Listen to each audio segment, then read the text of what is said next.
The shuttle moved through space like a silver needle threading through black fabric.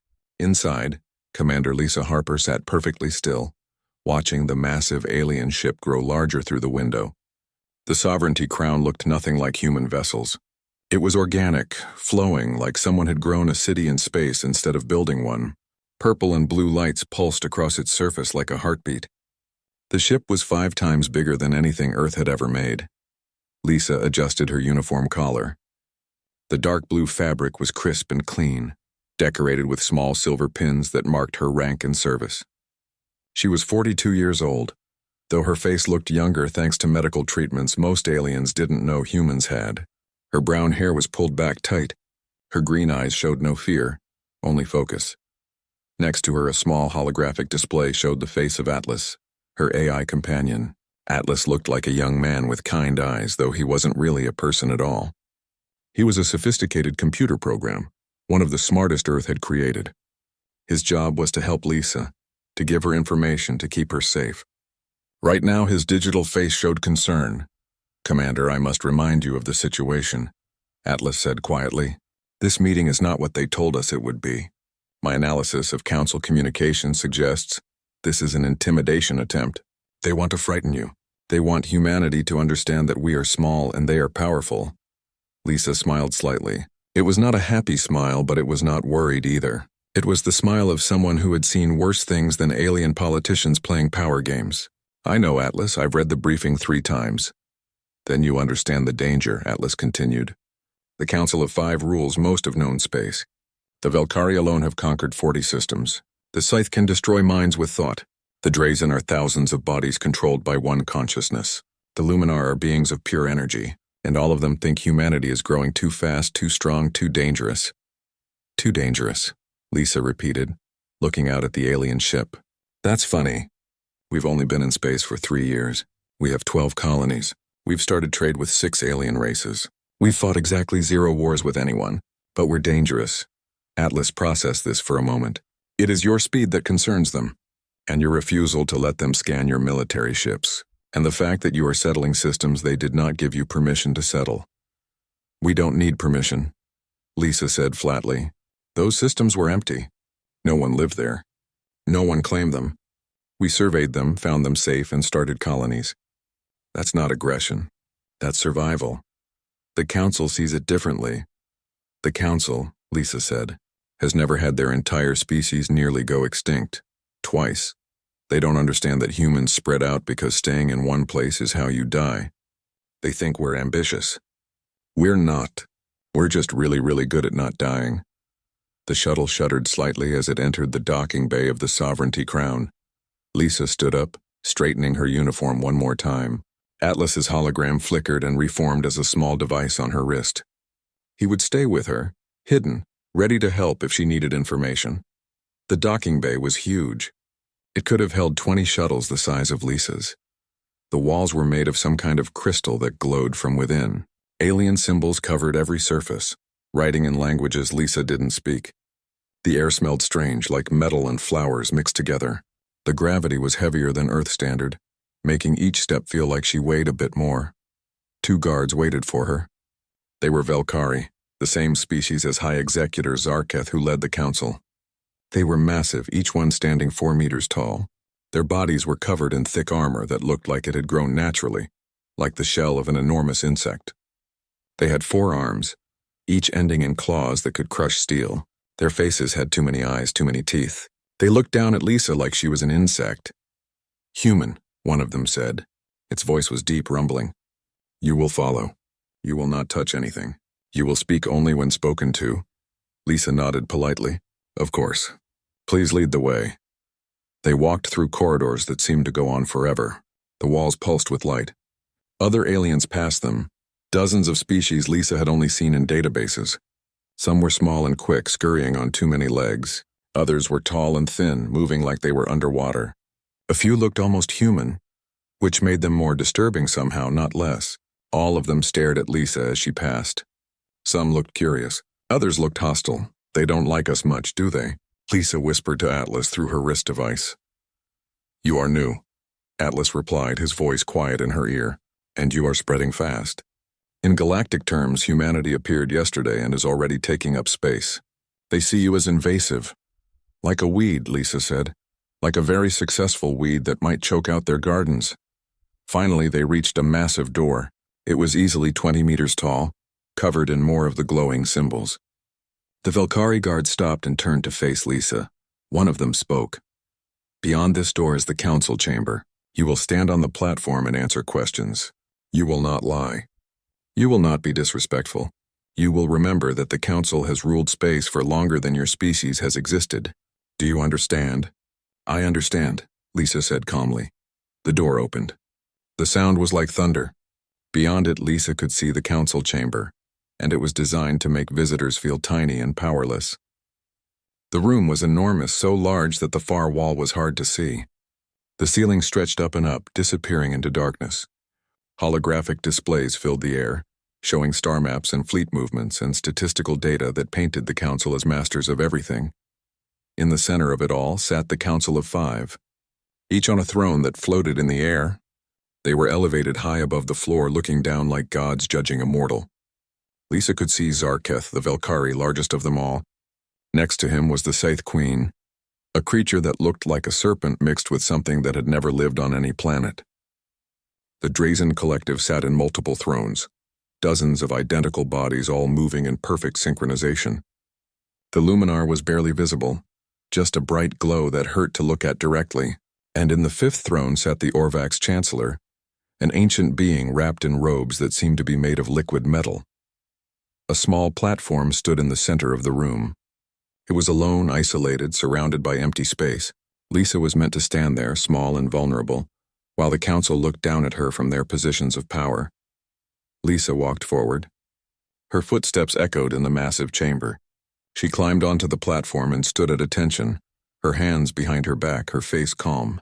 She looked up at the council without fear. Zarketh leaned forward. His voice boomed through the chamber. Human. Commander Lisa Harper of Earth. You stand before the Council of Five to answer for the actions of your species. Do you understand why you are here? I believe so, Lisa replied. Her voice was steady, not loud but clear. You have concerns about human expansion and our military activities? Concerns, Zarketh repeated. He sounded almost amused. Yes, we have concerns. Your species has colonized 12 systems in 3 years. You refuse to share your military technology. Your ships will not submit to Council security scans. You expand without permission into neutral zones. You build weapons that violate multiple treaties. And when we ask you to explain, you send one diplomat to face the entire council. I am authorized to speak for Earth, Lisa said. One small human. The Scythe Queen's voice slithered into Lisa's mind, not through her ears but directly into her thoughts. It felt invasive, wrong, like someone walking through her memories uninvited, to face the 5 most powerful beings in known space. Either your leaders are fools or they do not value your life. Lisa's smile returned. It was small, just a slight curve of her lips. But in that enormous chamber surrounded by alien power, that smile was the most human thing present. And for reasons the council did not yet understand, that smile made them nervous. The council chamber fell silent. Lisa's small smile hung in the air like a challenge, though she had not said anything challenging at all.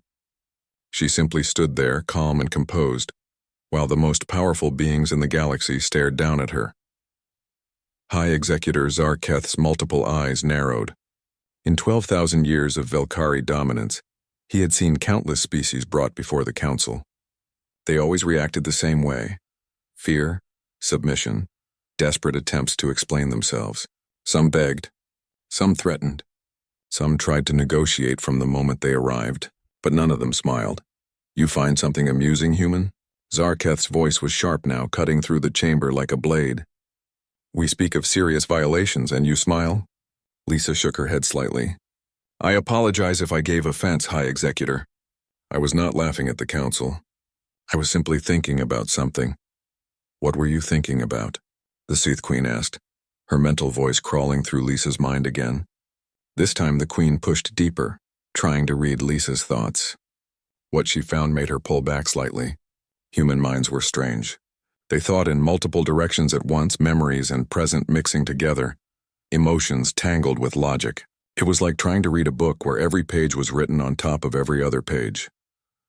I was thinking, Lisa said carefully, that this situation reminds me of something from my past. When I was 19 years old, I was stationed on a defense platform above Mars. There was an incident with our artificial intelligence systems.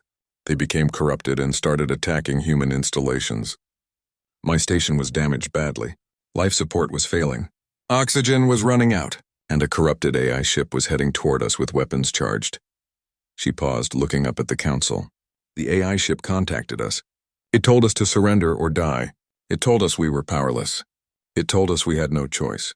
It tried to make us afraid, and prompted the Orvax chancellor, speaking for the first time. His voice sounded like wind chimes. And we destroyed it, Lisa said simply. We had no weapons left. No missiles. No railguns. But we had air. We vented our entire oxygen supply in one direction, using it as thrust. We turned our dying station into a missile and rammed the AI ship. 63 of us died in the collision. I was one of them. I was dead for 4 minutes before the rescue team revived me. The council was quiet. The Drazen Collective's many bodies shifted uncomfortably. The Luminar's glow flickered. Your point? Zarketh demanded. My point, Lisa said quietly, is that I have been in situations where I genuinely believed I would die, where the enemy was stronger, better armed, and completely confident in their victory. This chamber is very impressive. You are all very powerful. But forgive me, High Executor, you do not frighten me. Not because I am brave, but because I have already faced worse. Zarketh stood up from his throne. His full height was terrifying, his armored body massive and powerful.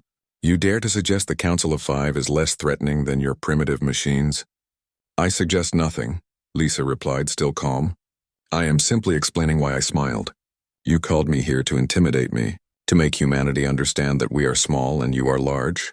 But High Executor, my entire species has spent thousands of years being intimidated by things trying to kill us. It has not worked yet. The Scythe Queen spoke again, this time out loud. Her voice was like silk hiding knives. You speak of survival as if it is special. All species survive. That is what life does. All species survive, Lisa agreed. But most species survive because they are strong or fast or intelligent or have some natural advantage. Humans survive because we are stubborn. We survive because we refuse to accept extinction. We survive because when everything goes wrong, we keep fighting anyway. Words, the Drazen Collective said, their dozens of voices speaking in perfect harmony. Empty words. You stand before us trying to sound dangerous, but you are one human. We are the Council. We command fleets that number in the thousands. We control systems beyond counting. We have existed for millennia while your species was still learning to make fire. Lisa nodded. All of that is true. You have every advantage. You have more ships, more weapons, more territory, more experience. You have technologies we do not understand. You have powers that seem like magic to us. By every logical measure, you should be able to destroy humanity without significant effort. Then why? The Luminar asked, its voice somehow coming from everywhere and nowhere. Do you not show fear? Because, Lisa said, I have read your histories. I have studied your wars, your conflicts, your methods, and I noticed something interesting. When you fight with rules. You have codes of conduct. You have acceptable casualty rates. You have lines you will not cross. You fight wars like games with complicated rules, where both sides agree on what is fair and what is not. She took a slow breath. Humans do not fight that way. When we truly fight, there are no rules. There is only winning or dying. We will burn our own cities before we let an enemy take them. We will poison our own water before we drink from a contaminated well. We have built weapons so terrible that we banned ourselves from using them, then kept them anyway just in case. We do not fight to win territory or resources. We fight to survive, and there is no weapon too horrible, no tactic too ruthless, no price too high when survival is at stake. The council was very quiet now. The Scythe Queen pushed into Lisa's mind again, searching for deception, for bravado. What she found instead were memories. Actual memories. Cities burning, billions dead, children born in underground bunkers never seeing the sun, plagues that killed faster than bodies could be buried, wars that ended not because someone won, but because everyone was too exhausted to keep fighting. The Queen withdrew quickly, disturbed. Your species, she said slowly, has done these things to itself? Yes, Lisa said. Many times. We have nearly destroyed ourselves at least 8 times in recorded history. Nuclear war, biological weapons, climate collapse, artificial intelligence, nanomachine disasters. Each time we came so close to extinction that survivors could count the total human population on computers. And each time we survived. We adapted. We rebuilt. We became harder to kill. This is insanity, Zarketh said. You boast about nearly destroying yourselves? I do not boast, Lisa replied. I explain. You asked why I am not afraid. I am not afraid because fear is an emotion designed to prevent death. But humanity has already died repeatedly. We have faced extinction so many times that it is part of our cultural identity. We tell stories about it. We make art about it. We plan for it. Every human child grows up learning about the times we almost ended, and how we survived anyway. She looked up at each council member in turn. You want to intimidate us. You want us to slow our expansion. You want us to accept your authority. And I understand why. From your perspective, humans are dangerous. We appeared suddenly. We spread quickly. We refuse to follow established protocols. We must seem reckless and aggressive. But from our perspective, we are just doing what we have always done. We are spreading out because concentrated populations are vulnerable to extinction events. We are building colonies as fast as possible because delay means risk. We are keeping our military technology secret because we have learned, painfully, that trust must be earned. We refuse your scans because we do not yet know if you are friends or threats. Not because we want to fight you, but because we want to survive. The Orvax chancellor tilted his head, his liquid robes shifting. And if we demanded compliance? If we insisted that you submit to council authority or face consequences? Lisa was quiet for a moment. Then she said very softly, then you would learn the difference between species that fight for territory and species that fight for survival. And I truly hope for all of us that you never have to learn that lesson. The lights in the chamber seemed to dim. The holographic displays flickered. Something in Lisa's tone and the absolute certainty of her words had shifted the atmosphere. The council had called her here to show their power. Instead, they were beginning to realize they might have miscalculated. Badly. Atlas's voice whispered in Lisa's ear, too quiet for anyone else to hear. Commander, their stress indicators are rising. Heart rates increasing. Chemical signals of anxiety detected. They are actually becoming nervous. Lisa did not smile this time. This was too serious for smiling. She simply stood on her small platform, looking up at the most powerful beings in known space and waited for them to decide what came next. The Council of Five had existed for over 20,000 years. In that time, they had negotiated with hundreds of species. They had mediated countless conflicts. They had seen species rise and fall, empires form and crumble, civilizations bloom and fade. They were old, wise, powerful. They had seen everything. But they had never seen anything quite like humanity. High Executor Zarketh stood completely still on his throne, his 4 arms gripping the armrests. His people, the Velkari, had conquered 40 systems through superior strength and military might. They were warriors. They understood violence. But what the human was describing was not violence. It was something else. Something that made even Zarketh uncomfortable. You say your species has nearly destroyed itself 8 times, he said slowly. Why would any intelligent species do this? Lisa considered the question carefully. We did not choose to almost die, High Executor. It happened because we grew too fast, developed too quickly, made mistakes. Our technology advanced faster than our wisdom. We created weapons before we understood the responsibility of having them. We changed our planet's climate before we realized we were doing it. We built artificial intelligence before we knew how to control it. Then you are a foolish species, the Drazen Collective said. Reckless, dangerous to yourselves and others. Yes, Lisa agreed. We are all of those things. But we are also survivors. Every mistake we made, we learned from. Every disaster we caused, we found ways to prevent it from happening again.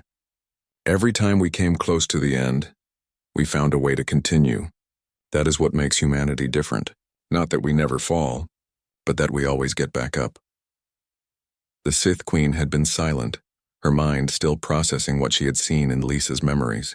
Now she spoke, her telepathic voice careful and measured. I have looked into your mind, human. I have seen your memories. The things your species has endured are beyond what most civilized races experience in their entire history. But I also see something else. You speak of these horrors as if they are normal, as if near extinction is simply part of life. Because it is, Lisa said. For us, at least. Do you know what human children learn in school? They learn about the Ice Age, when our ancestors survived by hunting mammoth in frozen wastelands. They learn about the Bronze Age collapse when civilizations fell and we had to rebuild from nothing. They learn about the Black Death, a plague that killed half of Europe. They learn about the world wars where millions died and we used the most terrible weapons we had invented. They learn about the resource wars where we fought over water and food as Earth died around us. She paused, making sure the council was listening. Every human child grows up knowing that their species has faced extinction repeatedly. It is part of our stories, our history, our culture. We do not hide from it. We teach it.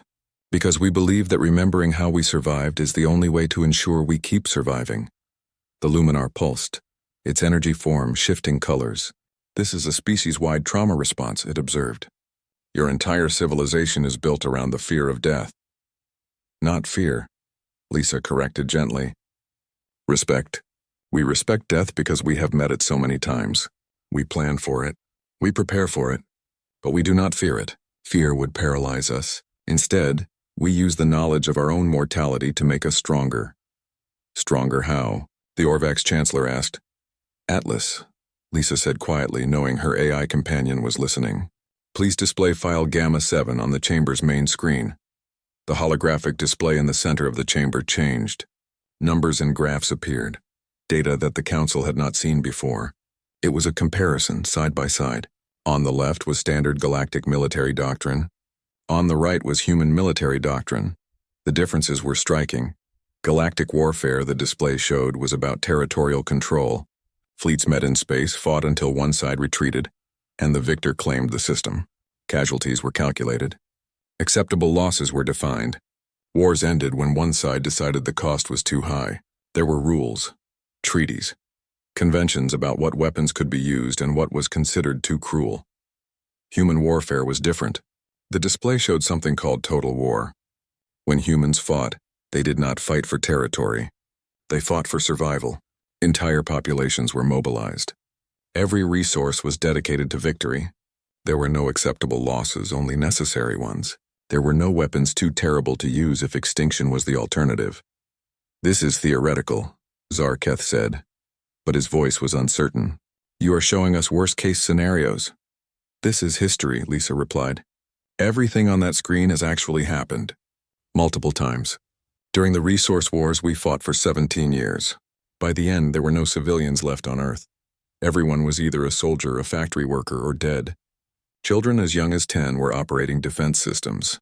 The elderly were manning supply lines. We turned every city into a fortress and every citizen into a potential combatant. Barbaric, the Drazen Collective whispered. Effective, Lisa countered. We survived. That is what matters. When your species faces extinction, High Executor, what would you not do to survive? What line would you not cross? What weapon would you not use? Zarketh did not answer. None of the council did. They were beginning to understand something terrible. This small human standing before them, polite and calm, was not trying to threaten them. She was simply explaining a fundamental truth about her species. Humans were not aggressive because they wanted to conquer. They were prepared for total war because they had already experienced it. They kept weapons that violated every treaty because they had learned that survival sometimes required terrible choices. You asked earlier why our military ships refuse council scans, Lisa said. Would you like to know what we carry on those ships? The council was silent. Part of them wanted to know. Part of them was afraid to know. Lisa took their silence as permission. Every human ship, from the smallest patrol vessel to the largest colony transport, carries weapons that would violate at least 10 galactic conventions. We have fusion bombs that make antimatter weapons look clean. We have self-replicating nanomachines that can disassemble entire ships. We have biological agents that are species-specific. We have quantum entanglement torpedoes that ignore shields. We have weaponized black holes kept in stasis fields. Impossible, the Luminar said. Most of those technologies are banned. Developing them is a crime. Banned by whom? Lisa asked quietly. Humanity was not part of the galactic community when these weapons were developed. We created them fighting each other. Every terrible weapon we have was used on ourselves first. And yes, we know they are banned now. We know they are considered war crimes, but we kept them anyway. Because we have learned that survival sometimes requires being willing to commit crimes. The Scythe Queen recoiled. You would actually use these weapons? Against other species? Lisa's face was grave. I hope we never have to find out. But if you forced us to choose between extinction and using every weapon we have, yes, we would use them. Because that is what humans do. We survive, no matter what it costs, no matter how many rules we have to break, no matter how terrible the price. The silence in the chamber was absolute. The council had wanted to intimidate humanity. They had wanted to show this young species its place in the galactic order. Instead, they had discovered something that terrified them. Humanity was not a young, naive species playing at being powerful. Humanity was a species that had already been to the edge of extinction and back, multiple times, and had come away from those experiences harder and more dangerous than anyone had realized. High Executor Zarketh looked down at Lisa with new eyes. She was small, yes.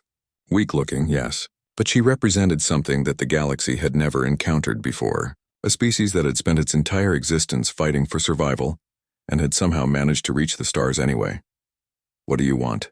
He asked finally. Why are you telling us this? Lisa looked up at him. Because you deserve to know the truth. You called me here to intimidate me. You wanted humanity to submit. But I needed you to understand what you were really asking for. You do not want to push humanity into a corner. You do not want to make us choose between submission and survival, because if you do, we will choose survival. Every time. No matter what that requires, she smiled again, but this time it was sad. But I am also here to offer peace. Real peace, not submission. Partnership. We do not want to fight you. We want to join the galactic community. We want to trade, learn, grow together. But we will do so as equals, not as subjects. Can you accept that? The council looked at each other. The meeting had not gone as planned. Not at all. The council chamber had been designed to make visitors feel small and powerless. For 20,000 years it had worked perfectly. But now, the 5 most powerful beings in the galaxy sat on their thrones and felt something they had not experienced in a very long time. Uncertainty. High Executor Zarketh was the first to break the silence. His voice was quieter now, less commanding. You speak of peace, human, but everything you have told us suggests you are a threat, a species that keeps banned weapons, that refuses inspection, that has survived by being willing to do terrible things. Why should we believe you want peace? Lisa took a slow breath. This was the critical moment. Everything depended on making them understand. High Executor, may I tell you about a place on Earth called Hiroshima? The council waited. The holographic displays around the chamber shifted, showing an image of a city. It was beautiful, modern, full of life and light. Millions of people live there. This city exists in the same location where, hundreds of years ago, humanity dropped its first nuclear weapon during a war. Over 100,000 people died instantly. The city was destroyed completely. It was one of the worst things we have ever done to ourselves. The image changed, showing the devastation. Burned earth, destroyed buildings, death on a scale that made even the council uncomfortable. But that is not the important part, Lisa continued. The important part is what happened next. The war ended. The people who survived came back. They rebuilt the city. They made it beautiful again. And today Hiroshima is one of the most active voices for peace on Earth. The people there have never forgotten what happened, but they chose to use that memory to promote understanding, not revenge. She looked up at the council. That is what humans are. Yes, we are capable of terrible violence. Yes, we keep weapons that frighten you. Yes, we have a history of nearly destroying ourselves. But we are also capable of incredible forgiveness, of rebuilding, of choosing peace even after experiencing the worst of war. We remember our mistakes not to repeat them, but to make sure we never repeat them. The Scythe Queen's mental voice was softer now. You carry weapons because you might need them, but you hope you never will. Exactly, Lisa said. Every human ship carries enough firepower to destroy cities. But most of those ships will never fire a shot in anger. They exist as insurance, as deterrence, as a promise that if someone tries to extinct us, they will not succeed easily. But we would much rather spend our time trading, exploring, learning. We did not come to the stars to conquer. We came to the stars to live. The Drazen Collective's many bodies shifted on their thrones. But if we try to limit you to control your expansion, you would fight. Lisa nodded slowly. Yes, Because limiting our expansion feels like a threat to our survival. Humans spread out as a survival strategy. If we stay concentrated in just a few systems, a single disaster could end us. We need to spread across many worlds so that no single event can destroy us all. When you try to stop us from expanding, you are not just limiting our territory. You are threatening our existence. And when we feel our existence is threatened, we react badly. So we cannot stop you, Zarketh said. It was not a question. You could try, Lisa said carefully. You have more ships, more weapons, more experience. You probably could stop us if you committed fully to it. But the cost would be enormous, because we would not surrender. We would not negotiate. We would fight with everything we have, using every terrible weapon we have ever created. We would turn every colony into a fortress. We would make every system you took cost you more than it was worth. And in the end, even if you won, you would have paid a price so high that you would question whether it was worth it. The luminar pulsed bright and then dim. You threaten the council? No, Lisa said firmly. I do not threaten. I explain. There is a difference. A threat is when you say you will hurt someone to get what you want. An explanation is when you tell someone the truth about what will happen, so they can make an informed decision. I am not saying we want to fight you.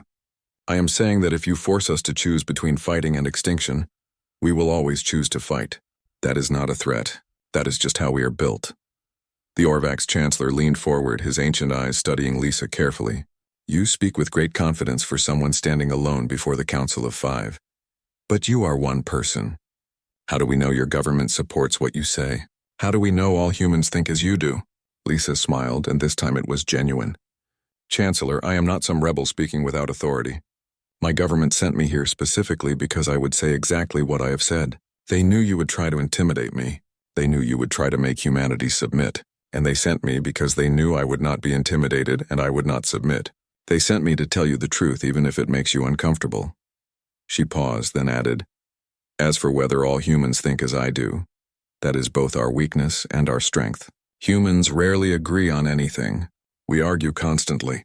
We have thousands of different cultures, religions, philosophies, political systems. We fight among ourselves about everything. But when something threatens all of humanity, we become unified in a way that would terrify you. Every disagreement gets put aside. Every conflict gets postponed. Every human becomes part of one single purpose, survival. That is when we are most dangerous. When we stop being individuals and become a single organism focused on not dying. Zarketh stood up from his throne and walked to the edge of his platform. For a long moment he simply looked down at Lisa. Then he said something that surprised everyone in the chamber. I believe you, he said quietly. The other council members reacted with shock. The Drazen Collective's bodies all turned to look at Zarketh. The Scythe Queen's mental presence flared with surprise. Even the Luminar's glow fluctuated. High Executor, the Drazen Collective said carefully. This human has admitted that their species keeps banned weapons, that they plan for total war, that they would fight us if we tried to limit them. How can you believe they want peace? Zarketh did not look away from Lisa. Because she has not lied to us. Not once. She could have pretended humanity was weak and peaceful. She could have hidden their weapons and their history. Instead, she told us the truth, even knowing it would frighten us, even knowing it would make this negotiation harder. She told us the truth because she wants us to understand what we are dealing with. That is not the action of someone planning to attack. That is the action of someone who wants to avoid conflict. He turned to face the other council members. We made a mistake. We called this human here to intimidate her, to show humanity that they were small and we were large. But we did not ask ourselves an important question. What makes a species survive for millions of years? What makes them strong enough to reach the stars? For most species, Zarketh continued, the answer is simple. They are strong or smart or lucky. They evolve in safe environments. They develop slowly. They avoid major disasters. They reach space because nothing stops them. But humans are different. They reached space because they survived despite everything trying to kill them. Their planet was dangerous. Their climate was unstable. Their own biology made them vulnerable to countless diseases. They nearly destroyed themselves repeatedly. And yet they survived. They adapted. They became harder to kill with each disaster. He looked back at Lisa. We assumed humans were naive because they are young. We assumed they were weak because their colonies are small. We assumed they were foolish because they expanded quickly, but we were wrong. They are not naive. They are experienced. They are not weak. They are prepared. They are not foolish. They are survivors doing what survivors do. The Scythe Queen spoke, her mental voice thoughtful. So what do you propose, High Executor? Zarketh was quiet for a long moment. Then he said, I propose we stop trying to control humanity and start trying to understand them. They have made mistakes, so have we.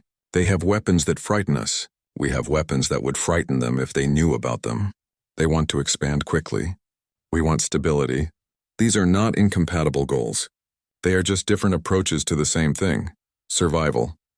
He turned fully to face Lisa now. Human, Commander Lisa Harper.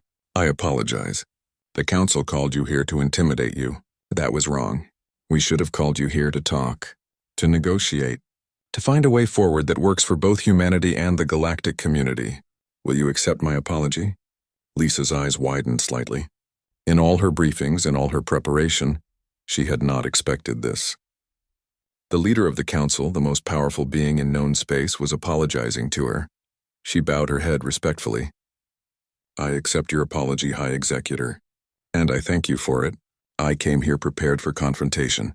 I am very glad to find understanding instead. The tension in the chamber eased. Not completely. The Council was still wary. Lisa was still cautious, but the moment of crisis had passed. They had looked over the edge of potential conflict and decided to step back. Now they had to figure out how to actually make peace work. The Council chamber felt different now. The lighting was less dramatic. The gravity had been adjusted to Earth standard as a gesture of respect, and the floating thrones had descended closer to where Lisa stood. It was still an impressive room, but it no longer felt like it was designed to crush her spirit. Instead, it felt like what it should have been from the beginning, a place for dialogue. Lisa stood on her platform, but now chairs had been brought in. The Council had invited her to sit. She had politely declined, preferring to stand for now. Old military habits were hard to break, and standing felt more appropriate for these discussions. Let us begin with the practical matters, the Orvax Chancellor said. His voice was calm, diplomatic. Humanity is expanding rapidly. This makes the Council nervous because it disrupts established territorial boundaries and creates potential for conflict. How do we address this? Lisa had prepared for this question. I understand the concern, Chancellor. From the Council's perspective, humans appeared suddenly and started claiming systems without asking permission. But from our perspective, we surveyed those systems carefully. We confirmed they were uninhabited and unclaimed. We followed what we understood to be the proper protocols for establishing colonies. The problem, she continued, is that our understanding of proper protocols was incomplete. We did not know we were supposed to register our intentions with the Council first. We thought finding an empty system and settling it was enough. Clearly we were wrong. But this was ignorance, not aggression. The Drazen Collective spoke. Then you agree to follow proper procedures in the future? I agree to follow reasonable procedures, Lisa said carefully. If the Council provides us with clear guidelines, we will follow them. But those guidelines must be reasonable. They cannot be designed to stop human expansion completely. They must recognize that humanity needs to spread out for survival. If the procedures allow us to continue expanding at a sustainable rate, we will comply. High Executor Zarketh nodded slowly. That is acceptable. We do not want to stop your expansion. We want to manage it, so it does not cause conflicts with other species. If you agree to inform us of your colonization plans, we can ensure you are not settling in areas that are claimed or have other complications. That seems fair, Lisa agreed. We will register our colonization plans with the Council. In return, we ask that the Council processes these requests quickly. We cannot afford to wait years for approval when we find a suitable system. We can establish a fast-track process for human colonization requests, the Orvax Chancellor said. Reviews completed within 30 standard days. Is that acceptable? 30 days is workable, Lisa confirmed. The Scythe Queen's mental voice entered the discussion. Now the difficult topic. Your military vessels, your refusal to allow scans, your banned weapons. The Council cannot simply ignore this. Lisa took a slow breath. This was the hardest part. I understand that our military secrecy concerns you, but you must understand that for humans, military transparency is dangerous. We have learned through painful experience that showing all your capabilities to potential enemies is a mistake. We do not yet know if the galaxy is friendly or hostile. We have been part of the galactic community for only 3 years. That is not enough time to build the trust required for complete military transparency. Then we are at an impasse, Zarketh said. The Council cannot accept a member species that keeps banned weapons and refuses inspection. Perhaps not a complete impasse, Lisa suggested. What if we agreed to limited transparency? We could provide the Council with general information about our military capabilities, not detailed technical specifications, but enough information for you to understand what we have and why we have it. We could also agree to use Council-approved weapons in any conflicts involving other galactic species, reserving our more extreme weapons only for existential threats. The Council members looked at each other. The Luminar spoke. You would tell us what weapons you have, but not how they work? Essentially, yes, Lisa said. You would know we have fusion weapons, nanoweapons, biological agents, and so on. You would know their general capabilities, but we would not provide detailed technical data that could be used to develop countermeasures or to copy the weapons. And we would commit to not using these weapons except in specific circumstances, such as if humanity itself was threatened with extinction. This is still not ideal, the Drazen Collective said, but it is better than complete secrecy, and it would allow the Council to assess whether human capabilities truly pose a threat to galactic security. Zarketh stood up and paced on his platform. There is another issue. Trust. The Council does not trust humanity because you are new and unknown. Humanity does not trust the Council because you tried to intimidate them. How do we build trust between our peoples? Lisa smiled. High Executor, you have already taken the first step. You apologized. You admitted the Council made a mistake. That is how trust begins, not with grand gestures, but with honesty, with acknowledging errors, with showing respect even when you disagree. But trust takes time, she continued. It cannot be rushed. I propose that we start small. Increase trade between human and Council worlds. Establish cultural exchange programs. Allow our scientists to collaborate on research projects. Let our peoples get to know each other. As we work together on small things, trust will grow naturally. And if conflicts arise? Asked the Orvax Chancellor. Then we talk, Lisa said firmly. That is the most important thing I want the Council to understand. Humans will always prefer talking to fighting. We have seen enough war. We know what it costs. We would much rather negotiate, compromise, find peaceful solutions. Our weapons exist as a last resort, not as a first option. You paint a peaceful picture, the Scythe Queen observed. But everything you told us about human history suggests violence is in your nature. Lisa shook her head. Capacity for violence is not the same as desire for violence. Yes, humans are capable of terrible things. But we are also capable of incredible kindness. We create art and music. We write poetry. We build hospitals. We care for the sick and elderly. We explore space not to conquer it, but to understand it. We are complicated, contradictory, messy, but at our core, most humans want peace. They want safety. They want to raise children and build communities and live quiet lives. The weapons exist to protect those quiet lives, not to threaten others. The Luminar pulsed thoughtfully. You present an interesting paradox, Commander Harper. Humanity is both dangerous and peaceful, both aggressive and defensive, both threatening and threatened. How do we reconcile these contradictions? By understanding that they are not contradictions, Lisa replied. They are complements. We are peaceful because we know the cost of war. We are defensive because we have been attacked so many times. We are dangerous because being harmless is how species die. All of these things are true at once. We are not pretending to be peaceful while secretly planning conquest. We genuinely want peace.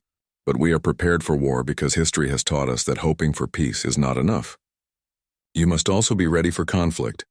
High Executor Zarketh returned to his throne and sat down. The Council will need time to discuss these proposals. But I believe we have made progress today. Significant progress. We came into this meeting thinking humanity was a problem to be solved. We are leaving this meeting understanding that humanity is a partner to be respected. He looked directly at Lisa. Commander Harper, I have one final question. You mentioned that you have died twice and been revived. You have survived wars and disasters. You have faced extinction multiple times. After everything you have experienced, what gives you hope? Why do you believe peace is possible? Lisa was quiet for a moment, considering the question carefully. Then she said, "Because I have seen what humans are capable of at their worst, High Executor. I have seen the destruction, the death, the horror. And if that was all humans were capable of, we would have destroyed ourselves long ago. But we did not. We survived, and we survived because alongside all that darkness there is also light. I have seen soldiers share their last rations with enemy wounded. I have seen people risk their lives to save strangers. I have seen communities come together after disasters to rebuild, even when they had nothing left. I have seen humans choose forgiveness over revenge, understanding over hatred, hope over despair. That is what gives me hope. Not that humans are perfect, but that we keep trying to be better." She smiled, and this time it was warm and genuine. "We came to the stars carrying all our weapons and all our scars. But we also brought our capacity for wonder, for curiosity, for connection. We look at alien species and we do not just see threats or resources. We see potential friends, potential partners, beings we can learn from and share with. That is why I believe peace is possible, because despite everything, humans still want to connect. We still want to understand. We still hope that the universe is a place where different species can coexist." The council chamber was silent for a long moment. Then the Sith Queen spoke, her mental voice gentle. "You are right, Commander. We can coexist. We should coexist. Today we learned that humanity is not what we thought. You are more dangerous than we believed. But you are also more hopeful, more resilient, more determined to survive and thrive. These qualities make why